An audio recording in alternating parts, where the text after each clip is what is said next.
Howdy my totally tubular gamers, and we are back for another ranking video, and today's ranking video is on the Jak and Daxter series, or is known to some as the Jak series. Oh yeah. Now when you think of classic 3D platformer series or classic PS2 series, or a combination of the two, you probably think of Jak and Daxter. If you aren't thinking of Ratchet and Clank or Sly, you're thinking of Jak and Daxter. And there's a reason, because Jak and Daxter really is that classic of a series.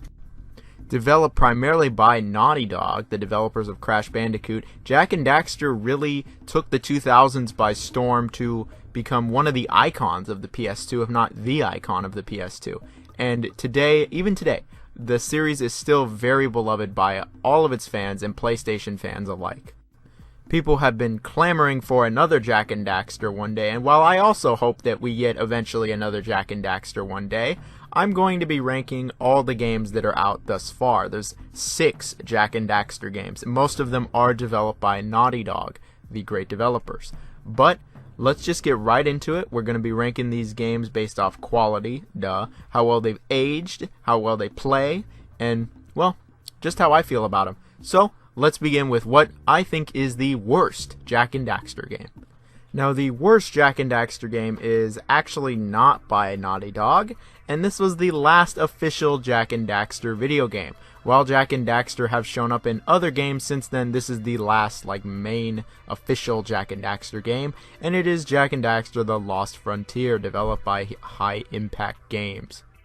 This game was originally developed for the PSP and was then ported to the PS2 in the late 2000s, and it's a prime example of a game that wouldn't be that bad on a handheld like the PSP or even the DS. However, when you bring it to PS2, its flaws are really shown off, the cracks really break open, and you realize that the game isn't actually very good. The story takes place after Jak 3, where I guess Jak and Kira and Daxter go to the end of the world to go find Eco or something. However, at the edge of the world there's pirates and they need help. And the story really, it has potential, and then it just does nothing with it. It throws that out the window, so the story is a bust. But the gameplay is also a bit of a bust. Being originally for the PSP and being a 3D platformer, the platforming is, well, it's not very good. It's very basic, it's very benign, and it's quite meandering. It's quite slow as well, and really fails to interest me at all, honestly. It's like baby's first Jak and Daxter. It's more basic than any of the other Jak games, and not for the better. The combat feels like a step backwards as well, as it's much more limited on its guns. In fact, the whole game really feels like a step backwards from all the other Jak games. The biggest problem with the gameplay is when you're not platforming and doing that combat, because that's when these other types of gameplay come in, whether you're in this ship that is just not very good, it doesn't control very well, it's not fun, you get overpowered by the enemies, it's nowhere near as good as, say, Star Fox or Kingdom Hearts 2. This ship combat isn't good. And then the real shitty part of this game, which is when you get to play as Dark Daxter. Yeah, he gets put in Dark Eco, similar to Jak, but instead of being actually cool and fun to play as, you're just this big hulking beast that honestly reminds me of the Werehog segments of Sonic Unleashed.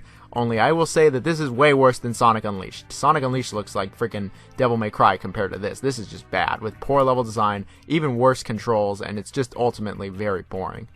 The last thing I have to say about the game is I really hate the character designs. I don't know what the hell they did to Jak 3's awesome character designs. This is not good. This game is not very good. It's quite mediocre, if not just bad, honestly. And, well, there might be some fans of this one. Definitely not me. In my opinion, by far the worst Jak and Daxter game. The next game on our list is Daxter, released for the PSP and only the PSP. Now, Daxter is a bit of an interesting one. There's no Jak at all. It's really just about Daxter, and it was not developed by Naughty Dog as well. Now, Daxter takes place in between Jak 1 and 2, after Jak gets captured, and sees Daxter just trying to really find Jak and rescue him. It also has a lot of bug extermination. See, Daxter takes this job from this old dude, and really the whole game is just about bug extermination. I guess because Daxter's so small that the only thing smaller than him that he could take out would be metalhead bugs. The gameplay for the PSP and just in general is actually pretty okay. It's not as bad as The Lost Frontier. Most of the gameplay is pretty standard to Jak and Daxter. Everything's just a bit smaller. Part of the Jak 2 map is available to explore, and a lot of the level design is actually decently creative. Some of it is rather boring and flat and bland with not much going on, but I can attribute this more to just being on the PSP, where I guess things are more limited. The platforming is decent enough. Some of the weapons you get are kinda cool, and the combat isn't the worst thing in the world. Unfortunately, some of these vehicle sections are really dull and don't really have much going on for them, and sometimes the level design can be a little confusing, I'm not gonna lie, but it is a generally decent time. You can do a hell of a lot worse on the PSP. There were some fun boss fights in here, I gotta say, the couple that I did, and overall the game was a serviceable enough attempt, and it was actually the studio's first game ever made, which I don't know if that was bad or a really bad idea. Either way, Daxter on the PSP. And the next game on our list is Jak X Combat Racing. Now, this is the only Jak and Daxter spin-off, and this game was actually developed by Naughty Dog. It came out after Jak 3 and was the last Naughty Dog Jak game. Now, in Jak 2 a little bit, but mostly in Jak 3, there was a number of different combat vehicle sections to the game, and really what Jak X does is they just blow that up to an entire game. They develop the mechanics a bit further, added in a plot, and some other game modes, but most of the game is really a car combat racing game. And while the game isn't as good as, say, Twisted Metal Black or any of the PS2 Twisted Metal games, I still actually think that this is a pretty decent to good game. It's still pretty fun nowadays. And the game has a decently interesting story taking place after Jak 3 and features all of our characters having a toast to a certain character of Jak 2 that I'm not going to spoil. And after they drink, it turns out that there was poison in the drink that all of them drank. And the only way to get the poison remover, the cure to this poison, they have to actually win a tournament. Could be worse. The story really is just a means to set up the entire game and doesn't really go anywhere, and the ending is pretty unfulfilling overall. But the main part of this game is the gameplay. The racing is actually quite fun. There's a number of different game modes. You're not just exclusively racing. There's sometimes a kind of battle mode where you're just trying to just destroy each other as many times as you can in the arena, and there's tons of different vehicles to choose from, tons of weapons to choose from, and it features some of Jak and Daxter's best locations and weapons as a whole. The weapons are really given out in a Mario Kart style fashion where you go through like an item box or whatever it's called in this game, and that's interesting. And I gotta say that the tracks aren't that poorly designed. They're not exactly amazing, and they can be a little flat, to be honest, but it's still pretty fun. You go pretty fast, you just blow the hell out of each other, and then you try to win the race, really, for the most part. And then when you're trying to battle each other, you're really just battling. And yeah, there's some items that are definitely better than others, and it could be a little unbalanced. And the rubber banding AI gets pretty annoying, especially by the end of the game. Like, this game gets really hard at the end of the game in typical Jak fashion. Still, I'd say pretty decent racer/car combat game. Honestly underrated after all these years, and I still recommend it. In the number 3 spot, we have Jak 3, actually. Jak 3 is the last of the Jak trilogy and the last main game developed by Naughty Dog. Jak 3 takes place after Jak 2 and expands on a number of different story details and gameplay styles that Jak 2 featured. It takes place again after Jak 2 and sees Jak get exiled to the desert for reasons, I guess, even though he saved everyone in Jak 2. Regardless, he's exiled to the desert where he's presumed dead. However, he gets saved by this civilization that basically looks and lives like Mad Max, where they live in a desert town and drive around in giant cars and fight each other. The whole game doesn't take place out here, though eventually Jak does return to the city, I will say. Now, the gameplay really does expand on Jak 2 as it features a much bigger open world, as not only is most of the city there, but this giant desert as well. Jak 3 features a lot more vehicles and weapons as well. Jak 2 had a few hovercrafts in it and 4 weapons. Jak 3 has 12 weapons and tons of different vehicles. These vehicles have wheels, I might add. They're not hovercrafts. And these vehicles, a lot of them control differently. Some of them, yeah, there's a couple basic cars, but then there's some really cool ones in here, like this giant tank, or my favorite, the Bouncer, which is this platforming vehicle, which definitely has the most interesting level design for a vehicle in all of the series. The difficulty has been scaled back from Jak 2 and there's far less annoying missions, but there is a bit more variety as a lot less of this game really is platforming and most of the game really does center around driving cars or some vehicle of some sort, which I will say is not for the better. Even though driving the cars is quite fun and it's still a pretty good time, I just will always prefer the platforming of Jak and Daxter over this. When there is platforming though, it is actually really quite good, as Jak not only has his dark form, but he also has his light form, which his light form, he becomes more like angelic, I guess, and he can do some really awesome platforming, and it's a really fun time, and it's definitely my favorite part of the game, is when you're doing these platforming sections, particularly like in these ruins with the angelic jumping. The combat is definitely the best in the series, as it is the most advanced and the most versatile, as Jak can do many different things, and it's a really good time. Something I will say that I was not huge on with Jak 3 that kinda keeps it a little lower than Jak 1 and 2 for me was the story. I really was not huge on the story. I mean, it's still pretty good, but I don't think it's anywhere near as good as the first two games, and I thought the ending was really quite weak, and that's one reason why we need Jak 4. But Jak 3 is still a great time, and I still highly recommend it for anybody who's looking for a game of this style. And in the number 2 spot, we have Jak 2, also developed by Naughty Dog for the PS2. Now, Jak 2 was actually a really big change from the original Jak and Daxter in a number of different ways. The first way that I will bring up is the story. The first Jak and Daxter had a pretty lighthearted story, but Jak 2 definitely goes for that teen rating. It's a lot edgier, it's got that mid-2000s edge that I really love, and Jak actually talks. So yeah, Jak and Daxter are whisked away to another dimension, I guess, and here Jak is captured and experimented on for 2 years with Dark Eco, the planet's life force, which was also in the first game.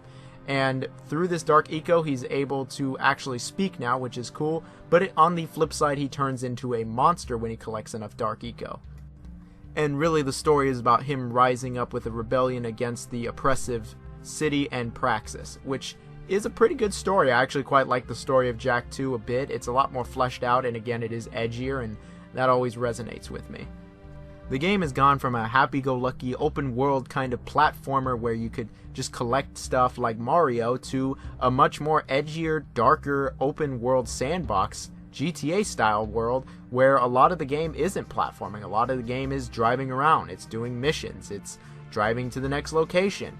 If it's in GTA, it's probably here also, including the guns. Jak actually gets guns. He gets 4 in this game. They're all pretty different, and they're all pretty fun to use. Don't worry though, there is still a lot of platforming in the game. The platforming does take the most dominant presence, which is good because that's my favorite part of the game. But combat is definitely expanded as well thanks to these guns. It's no longer the very basic kind of just run into them or jump on them kind of style of combat. Now it's with the guns. You're really blasting them. There's a lot more enemies. You're fighting the metalheads now. These things are way more serious than anything from the previous game, that's for sure. There's just generally a lot more variety in the game. There's the races I brought up. You actually get a skateboard and get to do some Tony Hawk stuff. That's pretty fun. It's pretty good in the platforming sections. The graphics were great for the time. Everything looks amazing. The music is awesome. This is my favorite Jak and Daxter music. And Jak 2, it really is my favorite Jak and Daxter game. I have a lot of fond memories and nostalgia with this one. They go back well over 10 years now, and it is my favorite. However, in good conscience, I can't say it's the best Jak and Daxter. For one reason, the difficulty. The difficulty of this game is ridiculous. I remember as a kid, this game was so hard for me. Like, it was insanely hard. And I came back not that many years ago, and this shit is still hard. I was like, what the hell? This is still hard. Jak 2 has so many missions that are just fucking bullshit is what they are. There really are that many missions that are just straight ass. Whether it's the annoying ass races with the cheating AI, whether it's the mission where you're stuck on the docks and have to eliminate all the guards and they're just infinitely spawning. This shit was annoying. This took me hours as a kid. Or it's those escort missions. A lot of the missions in Jak 2 are just not good, are very difficult, and really, it's just not fun. I remember back in the day, Game Informer actually had an article titled Top 10 Hardest Missions in Jak 2.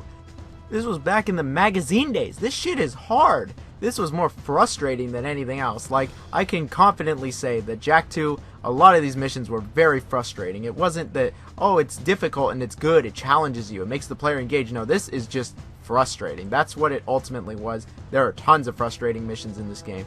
I love Jak 2. I think it's an awesome game. I think it really expands on the first one in a lot of different ways. I love the edge. I love a lot of things about this game, but a lot of these missions, no, I don't love these. And for that reason alone, I can't say it's the best one, but it's probably my favorite. And the number one had to be the original Jak and Daxter. Yeah, I'm one of those people who actually thinks the original Jak and Daxter really was the best one. And I still think that. I think it's a fantastic 3D platformer, and it's arguably the best 3D platformer on the PlayStation 2, which is actually saying something.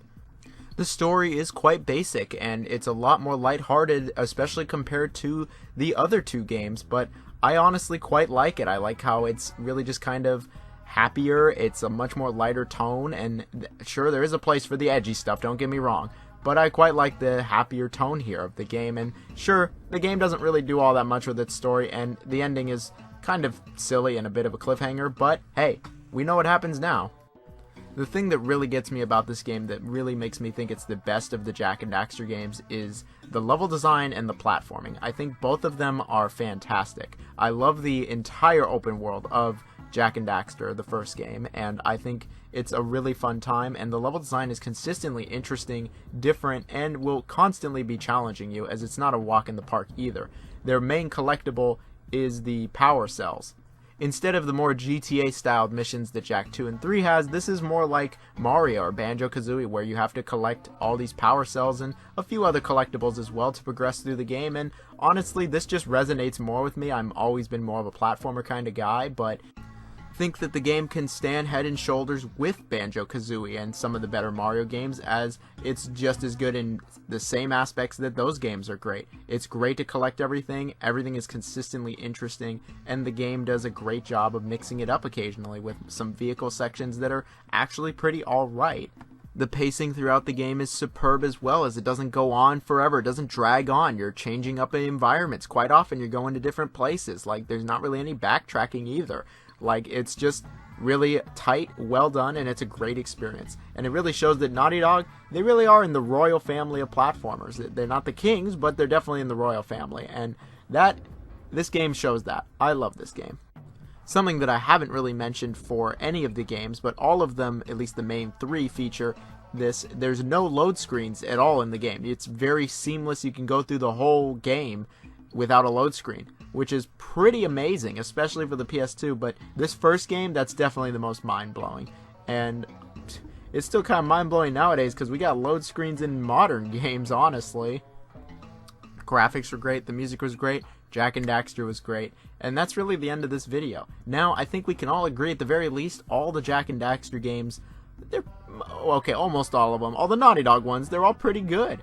And you know what, if you made it to this part of the video, you better tell me what your favorite Jak and Daxter game is. Like, I better see it in the comments. I'll know. I really will.